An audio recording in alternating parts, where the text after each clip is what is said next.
Welcome to the Keeping the Nostalgia Live show. I am your host, Billy Powell. As you can see with us is number 25, Indiana University Hoosier basketball legend, AJ Guyton.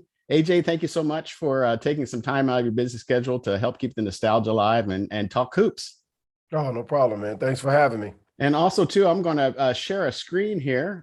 AJ has a podcast called House of Hoosier, where you can see there on the screen there with Coach Knight having AJ in the headlock, and a House of Hoosier. I have found it. I'm taking it that it's available on all podcast platforms. Is that correct? Yes, Spotify, Apple, and YouTube. There's a Field of 68 podcast network. You can find the video versions on YouTube. You know, yesterday we were going to do this interview, but something came up and we had to. Hold on one second. I have screwed up the screen here. What am I doing? let me fix this. I'll have to. Okay, and it had only been from the night before that the Hoosiers had lost in double overtime to Syracuse Orangemen. Now that we've had about a 24-hour cooling off period, what did you think of that ball game, and what do you think of the coaching hire in this year's club? Oh man, I thought first of all, Mike Woodson, I think he's doing a fine job of kind of trying to establish a culture and establish an identity for the basketball team. Earlier it was defense, it was getting after guys, it was shutting people down.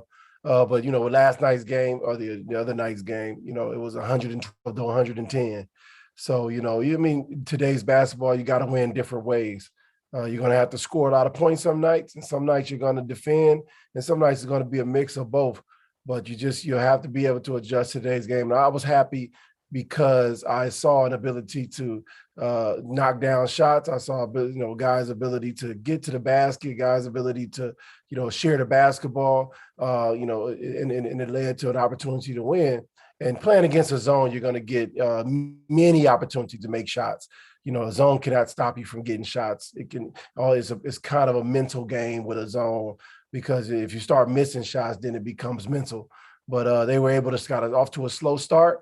Then they started catching a rhythm against the zone and was able to score 112 points. Obviously, you're not going to beat many good teams turning the ball over 26 or 27 times. They didn't defend at the clip against a team that they should have been able to defend pretty well against. They didn't defend well. Those were the kind of two negatives that I took away from it. But, I was happy to see them play a true role contest. I was happy to see them compete. But they need to get better on the defensive end against the top tier teams in order to, have a nice run in the Big Ten. So overall, I'm excited about, the opportunity that this year's Hoosier team has to continue to grow throughout the season. Is there such a thing as a moral victory? I don't know what that is. No, I've never heard of it. I mean, I heard of it a lot, but it's not a moral victory because you're thinking positive. I think that's what people take out of, you being positive about a performance. It's not, we think we won. No, you lost. It says L in the loss column. It doesn't say, L, but almost won. It says L. So, but what you got to keep the team morale up. You got to keep the culture intact. So you take away the positives from a game that you probably should have won. And, it becomes different when you continue to lose those games. So, you want to err on the side of positivity when it comes to rebuilding and trying to create a new culture. And that's what I prefer to do. What kind of attitude or what kind of mood did it put you in when you were playing at Indiana University, when you guys would lose? Did you shake it off pretty quick and move on to the, your next game that you have to prepare for, or did it sit on you or weigh on you for a little bit, or how does that affect an actual player? I mean, the natural player is, you're down when you lose all the way from grade school. You go grade school, high school, college, because back then in high school, you had to wait like 1 week to play a game. You played on a Friday or a Saturday, and you had to wait till the next Friday or Saturday to play again. So you had all that practice and all that time to really sit and think about it. In college, you're going to watch tons and tons of film. The coach staff is not going to let you forget about it. is going to be something that they harp on all throughout the week. So from the naked eye, from a fan perspective, they think, oh, more, victory and being positive about takeaways from a game is, oh, you just, you don't want to win, or you don't. No, it's nothing like that. It's really just, your coaching staff is going to do that part of it. And you have to accept that. They're going to get the film out. They're still watching that film. They're going to pick that film apart. They're going to cut individual takes for players. They're going to have a team film for players. They're going to have an offensive part of the film. They're going to have a defensive part of the film. They're going to have a transition part of the film. They're going to cut that film up. You know what I mean? So you're not going to forget about it as a player. You're going to take it. You're going to feel it. But good thing for these kids, they play 2 or 3 games a week. So you always just trying to get to that next game, and then you take it out on that next opponent. I see your jersey hanging up there behind you there, and I was just talking to you before we started that I was playing a little solitaire, and I have my favorite card there. Yeah, it's a lucky card. 5 equals 7. I like how people will take these packs and then sell each of the card individually on eBay. Wow, that's amazing. 52 cards all split up on eBay. All split up. That's amazing. So tell us about when did you get the idea for the podcast? How did it get all started? And how do you, I have my magical tricks to get my guests on. You got a little bit of a Midas touch because of you being such a great Indiana University Hoosier. But tell us a little bit about the podcast. I mean, it got started a couple of years ago during the pandemic. I was kind of just chilling, watching some, TV, and got a call from a guy named, actually, I got a call from Dusty May, former Hoosier manager. And he asked me, would I be interested in doing a podcast? I didn't know where it was coming from. I've never done it before, never thought about it, never cared. I listen to him all the time, though, at work, as I'm working, whenever I'm doing, we're working out, things like that. And he connected me with a guy named Rob Doster, who was starting the Field of 68 podcast network, and just had an idea of starting a podcast and reliving those nostalgic memories with former college players leading the way, so it could give the listener a different perspective. And I tried it, and it's crazy because I came out so strong, man, with like Steve Alford and Calbert Cheney, and I'm talking to these guys, and I've never really done it, but, just try to get better as I go and provide the listener with some different types of stories from different types of angles that, players can, because we kind of have that secret code, especially all of us playing for Indiana, playing at Indiana, and the ones who definitely played for Bob Knight. So we kind of had this code of things that we always wanted to talk about, but never really got those questions from the outside because they really didn't understand it. So, it's been going really well. I'm kind of shifting a little bit towards just doing some analysis right now, not really, just doing all former players. And I'm definitely going to have a boatload of former players to interview, but it's been fun, a fun opportunity so far. Which has been the hardest nut to crack on who you've had on the show? I mean, it's really the younger guys because they don't really like to talk very much. I mean, they just don't. I don't know if it's because they don't have a lot of stories, not interested, but, they seem interested, but you get kind of short answers from them, and you got to kind of keep asking more questions to get them to talk. So it's really them. The older guys, you all you got to do is just lead them to the water, and they get to telling those stories, and I absolutely love it, man. It's always fun when I ask guests to be on my show and they'll be like, well, how long is this going to take? And about a half hour, 45 minutes, hour, something like that. And they'll be like, my God, what am I going to talk about? And then you can't shut them up. Yeah, you can't get them quiet, man. I'm happy about it. How long is it going to take? 30 minutes. And then 2 hours later, it's like, oh man, we went to, I know. Yeah, you just like telling those stories you didn't realize.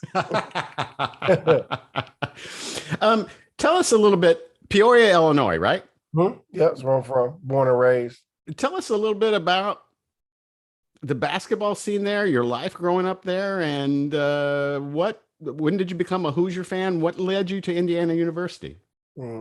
Yeah, growing up Peoria, Illinois I had a great upbringing, man. I was raised with my mom raised me with her boyfriend, which is now my stepfather. I have a brother, I have an older sister named Kisra. She's 45. And I have a younger brother. His name is Daniel Ruffin.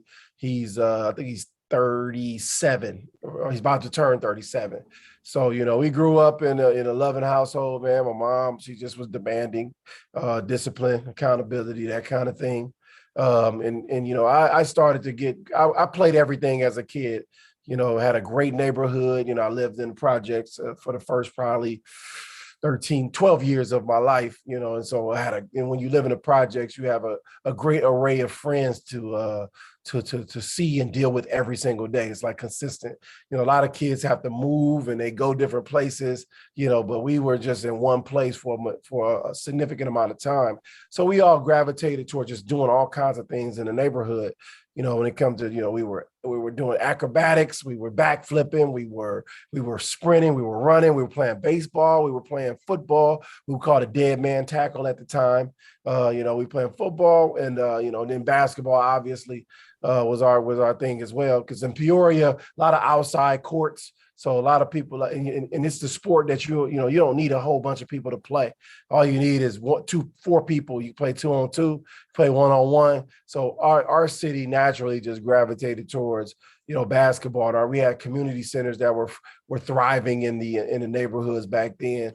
The one that I went to was called the Salvation Army, and because it was directly across the street from where I live. So we had the outside, we had the inside, and so we were able to just kind of hone our skills, and that became our player development. A lot of kids do trainers and all that nowadays.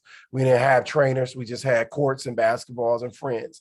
And we watched a lot of TV and we try to emulate what we saw on the TV. And so, Peoria basketball was really thriving from about 1975 all the way up until about 2005. We had multiple Division I basketball players. Chris Reynolds came from Peoria, the leading one of the point guards, starting point guards from the 89 class that came in with Coward Chaney, Greg Graham, and those guys. We had a bunch of guys go Division I. So naturally for us as kids, that became our dream and our goal was to continue that legacy and get in one of those high schools and to follow our dream as well. So, I ended up, playing in Peoria with a bunch of guys. I ended up playing in the Big Ten against Mike Robinson, played at Purdue. Sergio McClain and Marcus Griffin both played, and Frankie Williams both played. All 3 played at Illinois. Mark Vershaw's from the area. He played at Wisconsin. We all played against each other, and we all from the same area during our Big Ten time. I didn't know much about Indiana coming up because I'm in the area of University of Illinois, and Bradley University were big because they had Hersey Hawkins, they had Jim Les back then, so they were kind of popular in the area. And so coming as a senior, going into my senior year, I had a couple offers. I did a couple visits, but I was kind of looked at as like a red shirt, because I was kind of thin, but I was getting better, I wasn't. They didn't look at me as Division I ready. So I took a couple visits, and I was just like, nah, this ain't it. Took a visit to I'm not Michigan State, but Missouri. Took a visit to Bradley.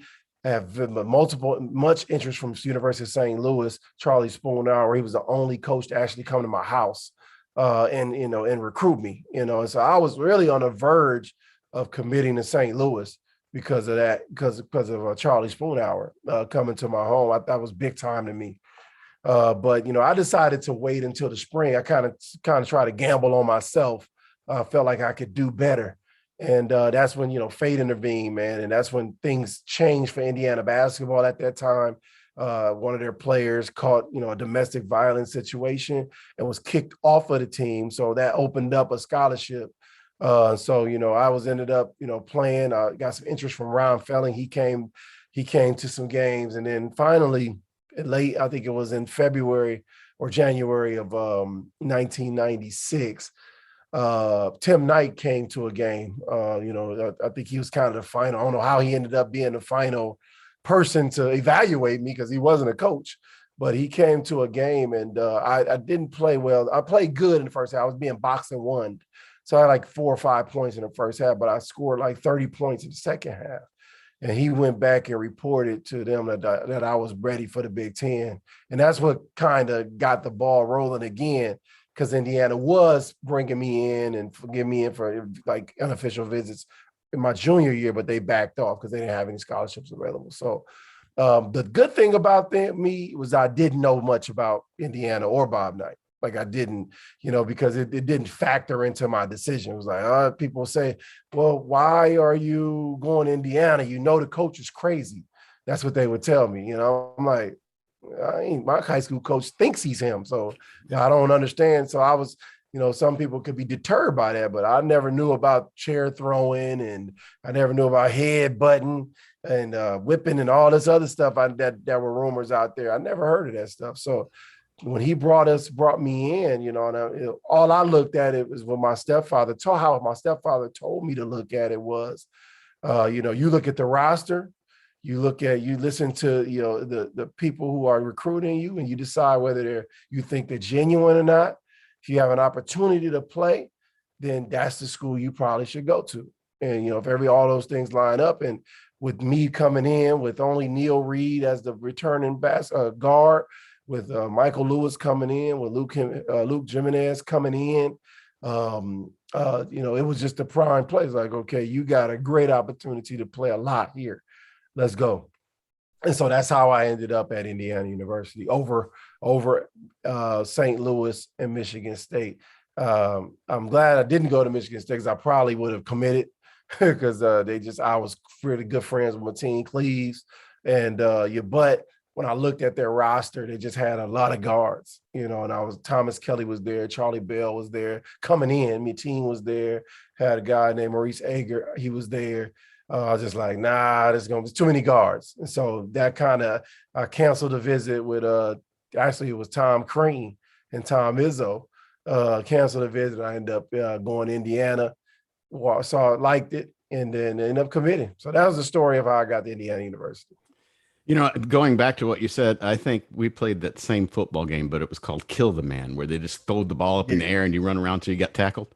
Right. Yep. That's dead man tackle. Yep. You get the ball. Dead man tackle, kill a man. Okay. I just, the whole Indiana neighborhood chases you. Yeah. I was living in Kansas City, and we just bought a new house, and I put my Indiana flag up on the garage, and one of the neighbors comes by and said, did you go to Indiana University? And we got into a conversation, and he said that, geez, wait till you see this kid, AJ Guyton, come. He's from Illinois, and blah, blah, blah, blah, blah, blah. And what a pleasure it was to watch you for 4 years. Tell us a little bit about your relationship with Coach Knight, and is there still a relationship today? I mean, people be surprised. I've never had a relationship with Coach Knight. Like I've never, probably over I've been gone from Indiana since 2000, it's 21. So over the 21 years that I've been gone, I've probably only spoken to Coach Knight 5 times in that 21 years. Like I've never because my journey was, I went to the NBA. I played in the NBA for about 2.5 years. Then I played in the G League for a year, for about 3 or 4 months. And then my journey took me to Europe. So back then, when you went to Europe, you disconnected from everybody. There wasn't FaceTime. There wasn't, the ability to just call people all the time. They had Yahoo Messenger on dial-up, which was our podcast back then. So I mean, but here's the flip side of Coach Knight. A lot of us don't have a relationship with him. But whenever you needed something, you reached out. He will always deliver. I mean, that's what you want out of a relationship anyway. He was, I never was the type of guy I want to sit down and talk about the Battle of Valley Forge with Coach Knight. You know what I mean? Like he has his circle of guys, and the respect was mutual. He would always tell me when I did talk to him how much he appreciated me for staying there for 4 years, and with the work that I put in to help Indiana basketball remain relevant. He would always be thankful for that. But I haven't spoken to Coach Knight. It's probably, I saw him at the reunion, but just to have a real conversation with him, it's probably been 10 years since I last spoke to Coach Knight. So, my relationship with him is just that. It was basically on an as-needed basis.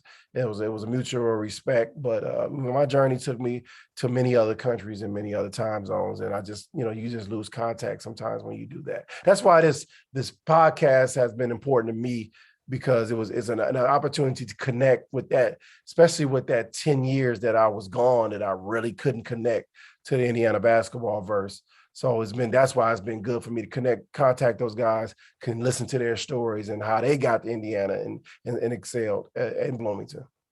Yeah, I had a basketball coach at Broadway High School in Indianapolis, Indiana, and he actually was Mike Woodson's high school basketball coach. Mm-hmm. And there are certain situations. He just got inducted into the Indiana Basketball Hall of Fame 2 days ago or yesterday, finally. And there are times where I just get chills, or I could just cry about stuff that I know that it meant so much to me, and include him in the story. Mm-hmm. What was it like at the reunion? What were the feelings like? I mean, were you kind of a little nervous about the reunion? How I cried, and I didn't even go to Indiana University. I mean, I'm gonna be honest about I wasn't gonna go, and my reason for not going is I really didn't like the support years ago that Coach Knight had for Donald Trump. I really did enjoy that, especially as an African-American player who played for him. That was disappointing to me. I understand. I'm not the type of guy that wants to dictate whose political beliefs and things like that. I just think, especially when you coach a lot of those guys, a lot of guys like us, the African-American kids, and you help so many of us, to support someone like that was at that time was disappointing to me. And that was my thought process at that time, because I was, a little younger. I wasn't really, analyzing and thinking about it. So I wasn't going to go. I was kind of like done with the whole, not supporting Indiana basketball, but yeah, supporting Indiana basketball, because it was just, I didn't understand why they were never going to, hire, they never hired a former coach as a player or a former Indiana player as an assistant coach, which, I was trying to knock on that door a few times. So it was just like, man, I'm tired of that. And, I was convinced by Andre Patterson, after a couple of different phone calls from him. Luke Jimenez called me to come, and at the end of the day, Andre was like, man, it's not about him as much as it is about connecting with us. And that's what flipped the switch in me. I was like, okay, I wasn't thinking like that. And once he said that and Luke Jimenez reiterated that, I went. So when I went, I just connected with many players as I could, from Quinn Buckner to Scott May to, even Coach Woodson, and Isaiah Thomas. And I was just taking pictures and just chopping it up and having conversations with them. I didn't even get a chance. I sat and talked with Coach Knight for about 3 minutes. I didn't get a chance to talk to Pat Knight, or Karen and all those guys. It was all about reconnecting with, we have a very strong alumni base, former player alumni base, man. And I think it was dissipating, and it was going different directions because of, the coaching thing and the Coach Knight not coming back. So I've always looked at it like there was a huge black cloud over Indiana basketball because of the whole Bob Knight thing anyway. That's why we were always almost on the cusp of doing something. And then all of a sudden we lose to Syracuse in the Sweet 16, or we don't make the tournament, or it was just like a black cloud. And I felt like, okay, going to visit these guys, Coach Knight coming back is going to lift that black cloud and reconnect all those dots that need to be reconnected so we can move forward. And for Indiana basketball can move forward. So I swallowed my pride and said, you know what, I'm going to go connect with the guys. And that's how I ended up there, man. It was a phenomenal experience, man. And I'm very, very thankful that I decided to go and that I let those feelings go. And I've never told anybody that before, but that was the reason why I wasn't going to go to that, And so but I'm so glad that I did. First pick in the second round? Yeah, no, second pick of the second round. Second pick in the second round. 30 picks back then, or 30. So out the 31st and then the 32nd pick. What was draft night like? Were you disappointed? I'm not harping on negative. I just want to get an idea of how you felt about the draft, and tell us about your pro career. Honestly, I at that time I was very disappointed because And then when I look today, I always chuckle because I'm like, all these guards are playing exactly the same way I played. But when I came out in 2000, you had that label. You had that label of having to be a true point guard, or you had to be a true shooting guard, which was not the thing back then. Not being a combo guard or a hybrid guard or a guard that can just do everything. They didn't utilize that. We were right on the end of the cusp of throwing the ball into the post to somebody all the time. And when I got drafted to the Bulls, I was happy on one end, but I was disappointed because I was a first round talent. And and people don't understand, first round, second round, it does change your trajectory financially. It changes the amount of commitment that the club has for you. So when you're a first round pick, they're more patient with you. They take the time with you. You can make a lot of mistakes. When you're a second round pick or below, you have to make a splash impact immediately. There's no patience, and you're going to always be bumped out by those first round picks if that first round pick is in the same position that you're in. So these are the politics that people talked about that I never knew about, that I discovered when, as a pro. So, I just maximized those 2 years. I worked hard as I could to be confident. And after the second year with the Bulls, I made a mistake. They had a qualifying offer to me, and my agent kind of convinced me not to take the qualifying offer and bet on myself and go and be part of the Lakers organization, which turned out to be a mistake. I shouldn't have did that. And so because I didn't, basically I bet on myself and I failed and didn't make the Lakers roster like I thought I should have because Shaq, I went there to play with Shaq and be a floor spacer for Shaq, and Shaq wasn't playing. And so the team, and they told me this, that they needed a different type of guard because Shaq wasn't going to be available. I think for the first couple months of the season, he had a toe injury. So, so they went with Gennaro Pargo because his game was different than mine instead of me. So after being cut by the Lakers, I decided to go to what is now the G League. Went down to the G League. I played I think it was from, I want to say January to March.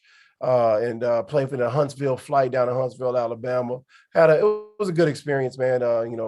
Because I've always been proud of the fact that I was able to play in every league from every level, from the bottom to the top. When it comes to from the minor leagues all the way up to the NBA, I was in the middle, and everything in the middle I've been able to participate at. So I played there. I didn't get a call up like I thought I should. Had a good season, but like they weren't looking for the guard to come to score baskets. They want you to get people around you better, and that's the only thing they wanted you to do. So I ended up taking an offer to go to Italy, Europe, Bologna, Italy.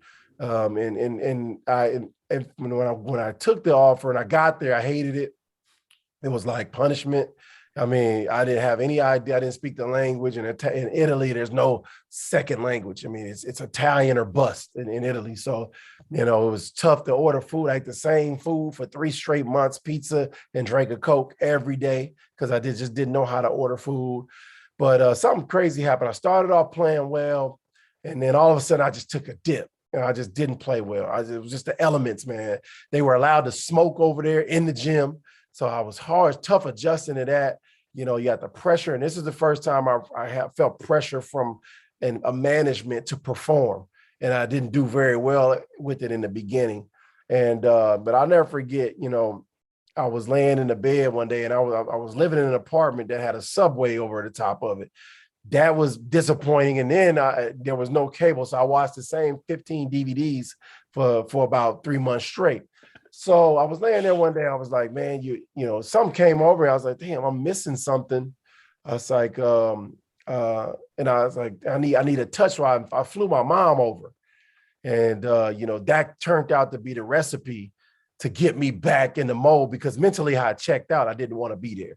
That's the bottom line. And then so once my mom came over, and I started I got like a boost of energy. So I got back in the gym. I was playing. I was in there every morning working on my game. And then all of a sudden it just took off. And I started averaging like 20 something points a game. I helped the team get into the playoffs as the bottom seed, and we went all the way to the championship game and played against Tyus Edney, Jorge Garber-Holz. All these dudes played in the NBA. The Trajan Langdon was on that team. Benetton Treviso, and ended up playing, and it took my European career to the moon for about 5 straight years. So, I had to get over, without, hindsight being 2020, I really had to just get over not being in the NBA, not being at home, not being close to home, being a spoiled brat, because there's nothing like playing in the NBA. You get the best of everything. Going to Europe, where you get the good money, but you don't get the best of everything. You don't get the 5-star hotels. You don't get parties every night and having a good time with your own family. You're kind of just on an island by yourself. So after that adjustment period, man, I embraced, my European journey. It was the best thing to happen to me because of how it made me grow as a person, having to adjust and adapt to other cultures and the way that they do things. It brought a real appreciation for how we do things here in the United States. And so when I came back home after 10 years, my mindset was different. And I had a different idea in mind of how to make an impact after basketball. What's it like for a basketball player to know, well, I'm going to hang up the sneakers, and what thought process goes through your mind on, or what did you know what you wanted to do next? I didn't have any idea. I knew it was over. I was playing in Doha, Qatar, for my final swan song, and I just couldn't shake the Achilles tendon injuries.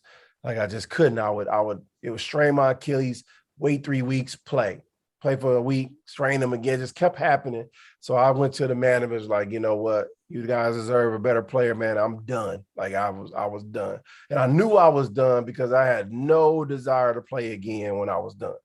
I had maximized my potential. I had maximized my my spirit when it comes to competitive spirit. I was done. And Europe will do that to you because of the business side of it. It's a lot of horror stories. I left a lot of money. I think 120,000 I wasn't given. I was supposed to be given playing in Europe, and having to deal with that mentally, it takes a toll on you. So when I was done. And I got home, a guy named Tony Weisinger, he was coaching at Illinois Central College. Tony Weisinger played in the Big Ten at the University of Illinois in the mid 80s. I think from like 83 to about 86. He was a point guard. So he's from Peoria. We went to the same high school, played for the same coach. And he was coaching and gave me a volunteer opportunity to coach at his at ICC.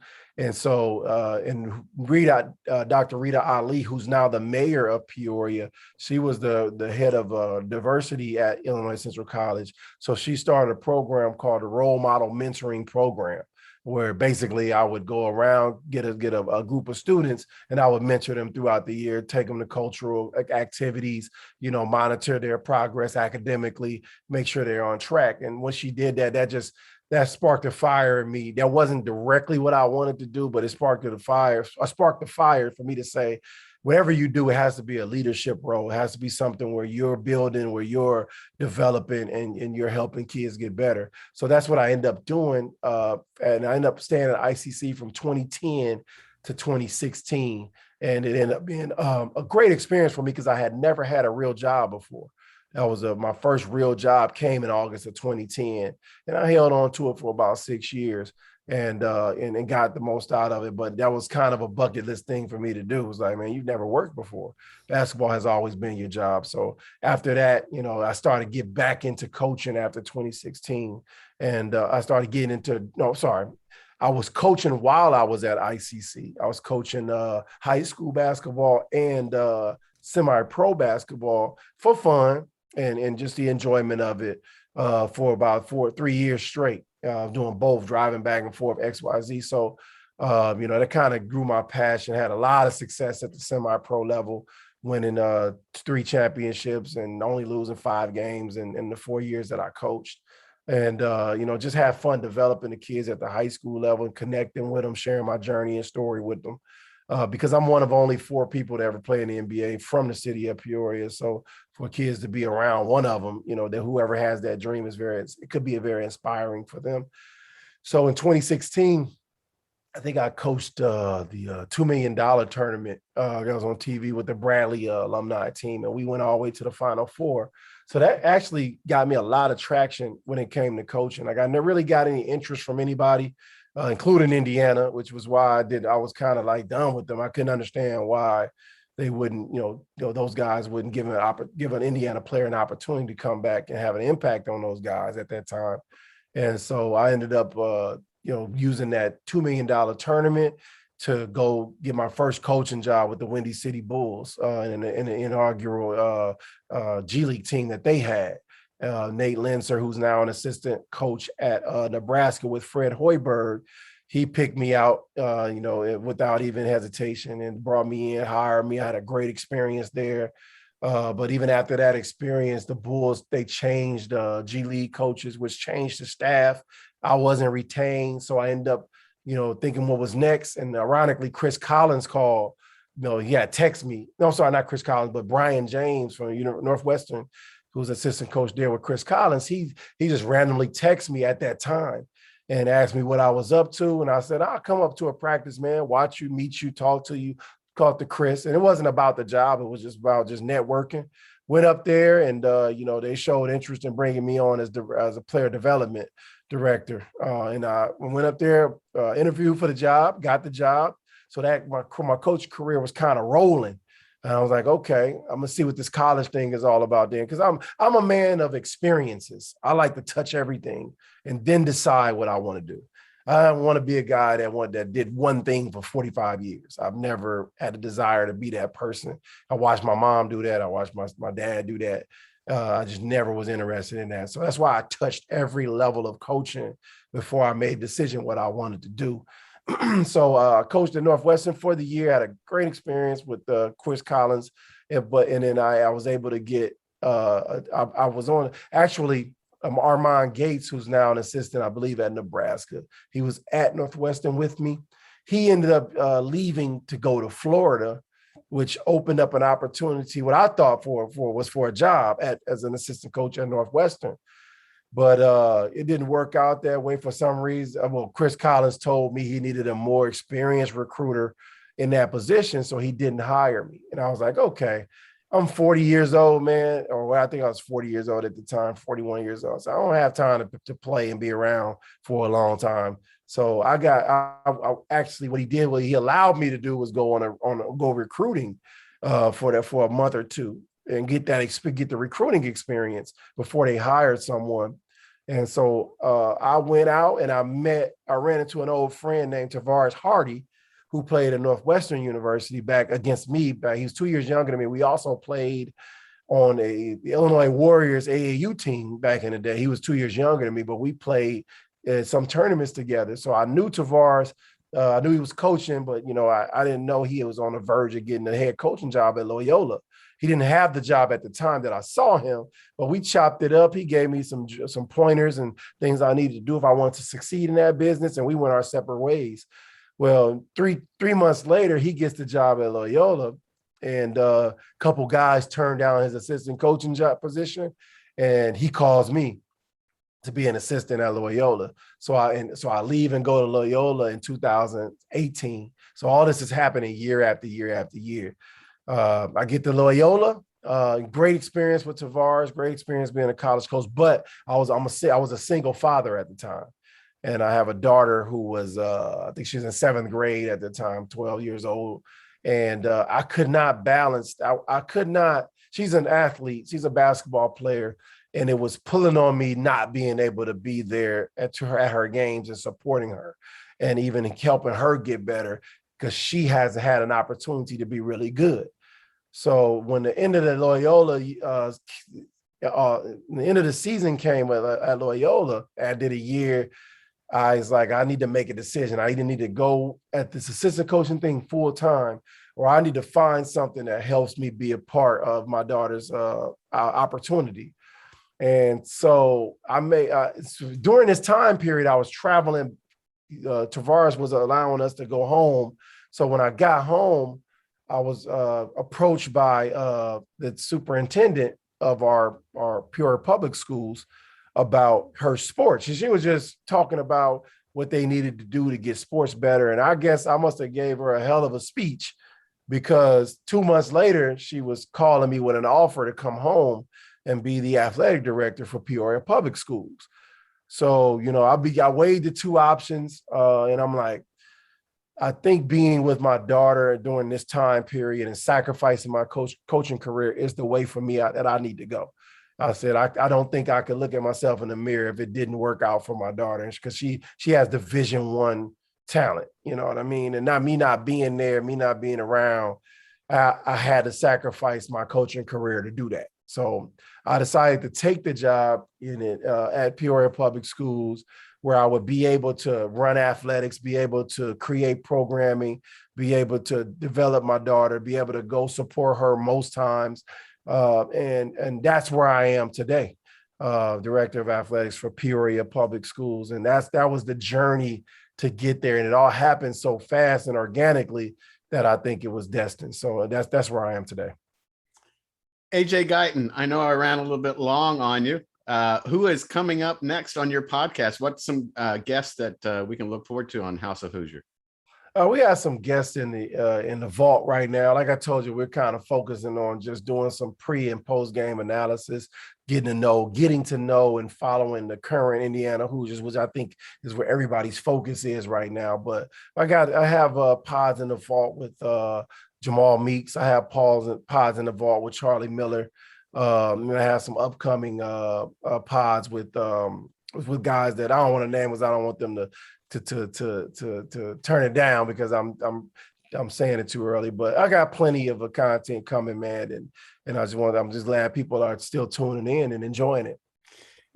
When I first started doing this, you were one of my first guests on my show about 5 or 6 years ago, and it was fledgling and it was just starting out. And I appreciate you giving me the chance, and I appreciate you coming back and doing the show. Oh, no problem, man. Thanks for having me, man. I enjoy seeing all the nostalgic memories. Thank you, AJ Guyton. 2,100 points. Indiana University Hoosier. Thank you so much. Check out House of Hoosier on any podcasting platform. Do you guys also have a YouTube channel? Yeah, Field of 68 Network is a YouTube channel. You can find all the older, got a list of them, man. Quinn Buckner, Steve Alford, Yogi Ferrell, Calbert Cheney, just Jay Edwards. It's amazing roster of interviews. So go check them out. Yes, it's pretty extensive and very enjoyable. AJ Guyton, thank you so much. Oh, no problem. Thank you.